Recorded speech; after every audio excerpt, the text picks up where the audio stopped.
Hi hello అండి అందరికీ. అందరూ ఎలా ఉన్నారు? మేమైతే బాగున్నామండి. ఇదైతే శివరాత్రి రోజు వ్లాగ్ అనమాట.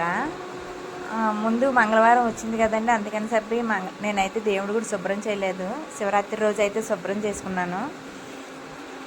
శుభ్రం చేసుకున్నాక ఈ పూజ చేసేటప్పుడు ఒకటైతే పూజ సామాన్లు తోమేటప్పుడు మాత్రం కొంచెం ఇబ్బందిగానే ఉంటుంది. అందుకని చెప్పి నేను రోజు అయితే సాల్టును నిమ్మకాయ వాడతానండి.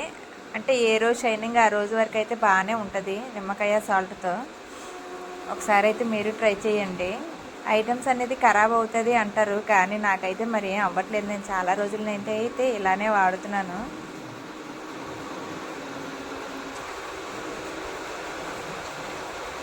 పూజ సామాన్లన్నీ క్లీన్ చేసిన తర్వాత అయితే ముందుగా తులసికోట దగ్గర దీపం పెట్టాలి కదండి. ఇంట్లో కంటే ముందంట తులసికోట దగ్గర దీపం పెట్టాలంట. అందుకని చెప్పి నేనైతే తులసికోట పక్కనే ఒక 4 ఇయర్స్ నుంచి, అంటే మేము ఇంతకుముందు రెంట్ ఇంట్లో ఉండేటప్పటి నుంచి అయితే నేనైతే మారేడు చెట్టుని అయితే ఇంట్లో పూజిస్తున్నానండి.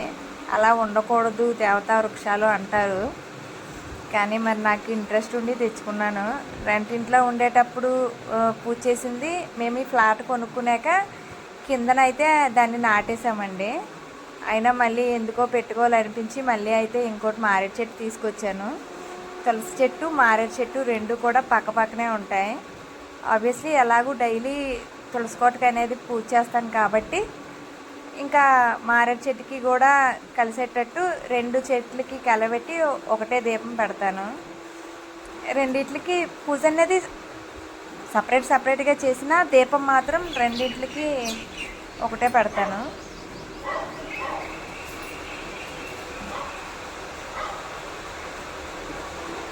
తర్వాత అయితే చెప్పాను కదండి, దేవుడి గుడి అయితే శుభ్రం చేస్తాను. శుభ్రం చేసాక అయితే దేవుడి గుడిలో ఇంట్లో పూజ అనమాట.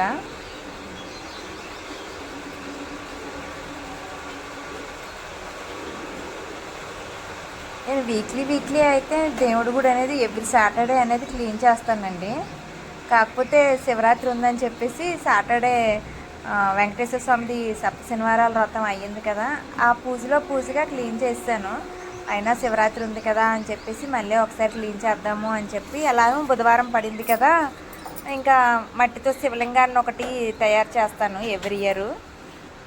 సో ఆ శివలింగం కూడానండి పెట్టుకునే వాళ్ళు పెట్టుకోవచ్చు, కానీ మన బొటనవేలిని దాటించి సైజ్ అయితే మనం పూజించకూడదు.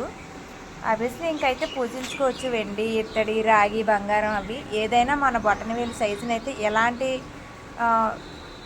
విగ్రహాలని కూడా మనం పూజించకూడదండి. మనకైతే ఆ రైట్స్ ఉండదంట. సో మన బొటనవేలు కంటే కిందకు ఉండేవైతే మనం పూజించుకోవచ్చు.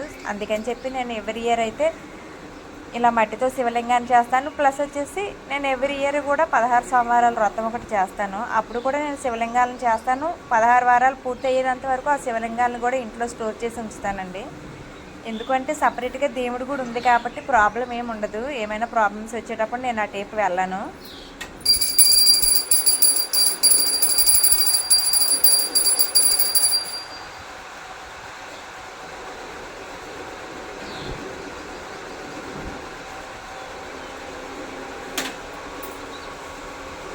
నేనైతే ఇది ఎర్లీ మార్నింగ్ చేసేసానండి.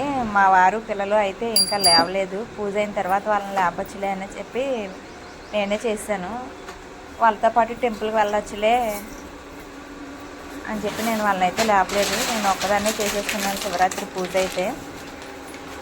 ఇంట్లో పూజ అయిపోయిన తర్వాత అయితే శివాలయంకి వచ్చామండి. ఇది మా హౌస్కి నియర్ బై ఉంటుంది టెంపుల్. అంతేకాదు ఇది శివాలయం ప్లస్ సుబ్రహ్మణ్య స్వామి టెంపుల్ అండి. భూమి మీద ఎక్కడా కూడా ఒకే రాతి పైన 5 తలలతో అయితే ఎక్కడా కూడా సుబ్రహ్మణ్యేశుడు అయితే లేదంటండి. ఇక్కడ మాత్రమే వెలిసాడంట. ఈయన స్వయంభూ. కార్తీక మాసం అయిపోయిన తర్వాత షష్ఠి రోజు అయితే ఇక్కడ చాలా బాగా షష్ఠి చేస్తారండి. నేనైతే పంతులు గారిని అడిగాను, కానీ లోపల అనేది పర్మిషన్ ఇవ్వనన్నారు. సో ట్రై చేసి అయితే వీడియో చేయడానికి అయితే ప్రయత్నిస్తానండి. ఇక్కడ టెంపుల్ చుట్టూ అయితే ఇలా సుబ్రహ్మణ్యేశ్వర విగ్రహాలను అయితే ప్రతిష్ఠ చేశారు శాస్త్రోక్తంగా. ఇది శివాలయం ప్లస్ సుబ్రహ్మణ్య స్వామి టెంపుల్ అండి. మేము వెళ్ళే టైంకి అయితే శివాలయం కొంచెం ఖాళీగా ఉంది. ఆ రోజంతా అయితే ఉపవాసం చేశానండి. ఇదైతే మళ్ళీ ఈవినింగ్ పూజ అయిపోయిన తర్వాత అయితే ఏమైనా తినొచ్చు అంటే ఈవినింగ్ అయితే టిఫిన్ చేసాం. ఇది మళ్ళీ ఈవినింగ్ పూజ అండి.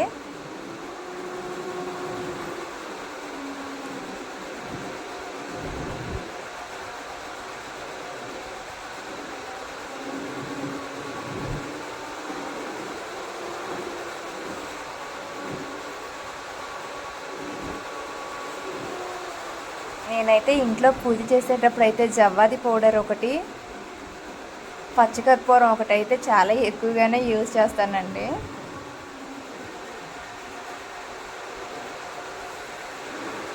నెక్స్ట్ ఎవ్రీ మండే కూడా నారికేల దీపం అయితే నేను పెడతాను ఇంట్లో.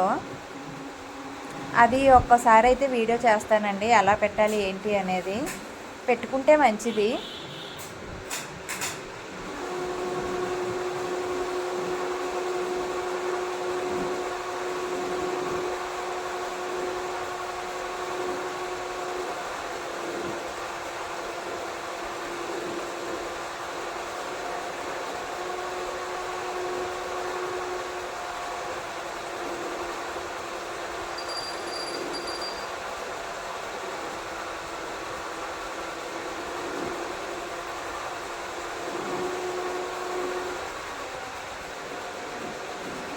సో ఇదండి మా ఇంటి శివరాత్రి లాగనమాట. ఎవరికైనా నచ్చినట్టయితే ప్లీజ్ లైక్ చేసి, షేర్ చేసి, సబ్స్క్రైబ్ చేయడం మాత్రం మర్చిపోవద్దండి. ఒక విషయం చెప్పడం మర్చిపోయాను. ఆ గుగ్గులో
వీడియో